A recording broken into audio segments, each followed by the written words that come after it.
Hello student, जय हिंद। देखिए, आज के इस वीडियो में हम लोग बात करने वाले हैं कि जो हमारा अवकल समीकरण होता है, तो उस अवकल समीकरण की घात और कोटि क्या होती है। यानी कि बेसिकली एक अवकल समीकरण हमारे पास दिया गया होगा और हमें बताना होगा कि उस अवकल समीकरण की घात और कोटि क्या है।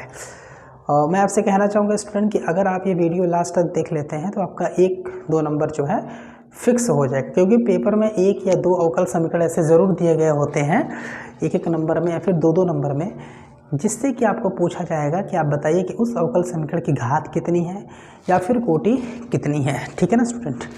एग्जाम्पल के तौर पे मैं आपको एक एग्जाम्पल देता हूँ कि आप बताइए कि हमारे पास एक डिफरेंशियल इक्वेशन है, एक अवकल समीकरण है जो कि है student d2y by dx square का whole power 3 plus dy by dx का whole cube and plus 4y is equal to x log x। ठीक है स्टूडेंट। तो हमारे पास ये एक अवकल समीकरण है और हमको बताना है कि इस अवकल समीकरण की घात या फिर कोटि क्या होगी, घात और कोटि।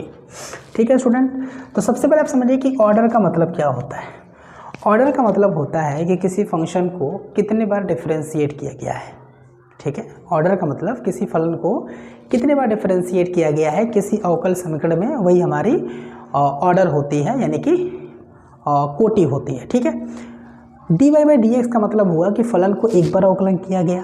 d2y बाई dx स्क्वायर का मतलब हुआ कि फलन को 2 बार अवकलन किया गया। d3 बाई dx क्यूब का मतलब हुआ कि फलन को 3 बार अवकलन किया गया। यानी कि dy बाई dx है तो अवकल समीकरण की कोटि 1, d2y बाई dx स्क्वायर है तो अवकल समीकरण की कोटि 2, d3 अपॉन है ना d3y अपॉन dx क्यूब है तो उस अवकल समीकरण की कोटि 3। कोटि मतलब कि उस अवकल समीकरण में मैक्सिमम जो हमारा मैक्सिमम डेरिवेटिव है वो कितना है। अब जैसे मान लीजिए कि यहाँ पर हम बात करें इस अवकल समीकरण की ऑर्डर कितनी होगी। dy बाई dx अवकलन सिर्फ एक बार किया गया, d2y बाई dx स्क्वायर ये सेकेंड ऑर्डर डेरिवेटिव है, यानी कि यहाँ पर अवकलन को 2 बार किया गया है, यानी यहाँ पर होगा हमारा कोटि 2। ठीक है। यानी इस अवकल समीकरण की कोटि क्या हो जाएगी, 2 हो जाएगी, ऑर्डर 2 हो जाएगी। और अगर हम डिग्री की बात करें स्टूडेंट, डिग्री तो कोटि वाला जो हमारा dy बाई dx है, यानी कोटि वाला जो dy बाई dx है हमारा या फिर डेरिवेटिव है ना, कोटि क्या है, 2 है। तो इसकी घात कितनी है, यानी कि जहाँ से कोटि निकल करके आ रही है उसकी घात कितनी है, वही होगा इस अवकल समीकरण की घात। तो चूंकि इसकी घात 3 है तो यहाँ पर डिग्री यानी कि घात 3 हो जाएगा स्टूडेंट। ठीक है। मैं और समझा देता हूँ एक एग्जाम्पल दे करके। हमारे पास एक और अवकल समीकरण है, आप देखेंगे xy d2y by dx square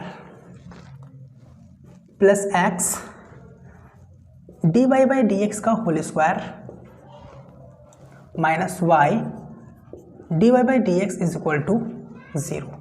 ये एक अवकल समीकरण है जिसमें कि हमें कोटि बतानी है और घात बताना है। तो अगर हम कोटि की बात करें स्टूडेंट, कोटि तो कोटि इसकी हो जाएगी, आप देख पा रहे हैं d2y बाई dx स्क्वायर ये मैक्सिमम डेरिवेटिव है तो इसकी कोटि 2 हो जाएगी। और इसकी घात कितनी है, 1 है, तो इस अवकल समीकरण की जो घात होगी वो 1 हो जाएगी। बात समझ में आ रही है कुछ। तो कोटि का मतलब हुआ है ना, कोटि का मतलब हुआ कि मैक्सिमम ऑर्डर डेरिवेटिव। ठीक है। एक एग्जांपल मैं आपको और बताना चाहूँगा स्टूडेंट। ठीक है ना। हमारे पास एक और अवकल समीकरण है और ये सारे के सारे जो अवकल समीकरण है स्टूडेंट ये प्रीवियस ईयर क्वेश्चन है ना, पहले ये सारे के सारे प्रश्न आ चुके हैं।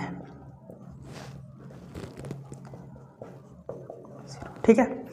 ये अवकल समीकरण है, इसकी घात बताइए और कोटि बताइए। तो आप साफ साफ देख पा रहे हैं dy बाई dx मतलब एक बार अवकलन किया गया, d2y/dx² यानी कि यहाँ पर 2 बार अवकलन किया गया है, तो इसकी कोटि यानी कि जो इसका ऑर्डर होगा वो तो 2 हो जाएगा, और साथ ही साथ जो इसकी डिग्री होगी यानी कि जो घात होगा इसी का पावर है, कुछ नहीं है तो 1 माना जाएगा, इसकी डिग्री 1 हो गई। तो मुझे उम्मीद है स्टूडेंट कि आप समझ पा रहे हैं कि आप किसी भी अवकल समीकरण का आसानी से क्या निकाल पाएंगे, ऑर्डर निकाल पाएंगे, और साथ ही साथ क्या निकाल पाएंगे, घात निकाल पाएंगे, डिग्री निकाल पाएंगे।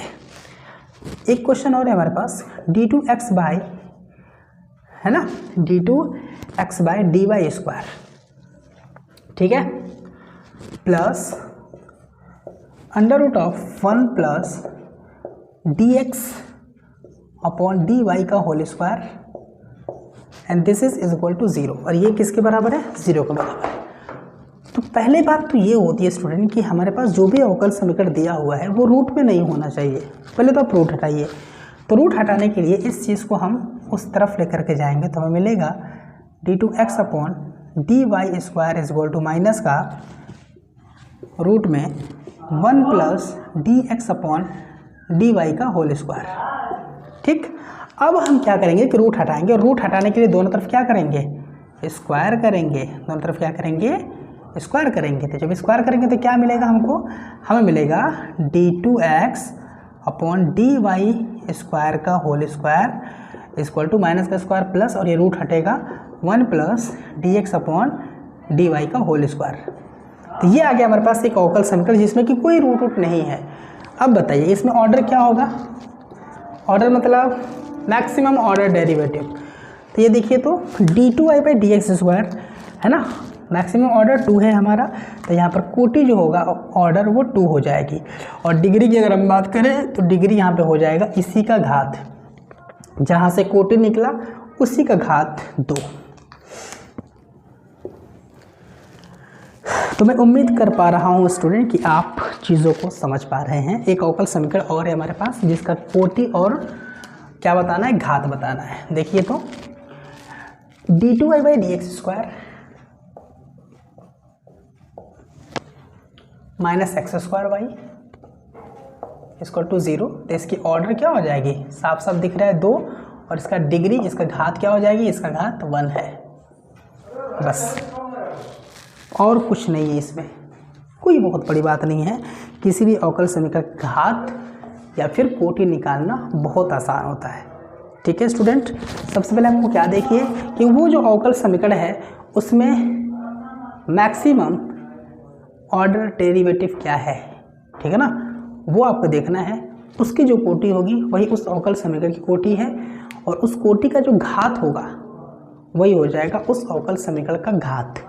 तो मुझे उम्मीद है स्टूडेंट कि इस छोटे से वीडियो में आपको समझ में आया होगा कि हम किसी अवकल समीकरण का घात और कोटि कैसे निकालते हैं। अगर वीडियो पसंद आए तो वीडियो को लाइक करिए, चैनल को सब्सक्राइब करिए, और आप अपना बहुत ख्याल रखिए। जय हिंद, वंदे मातरम।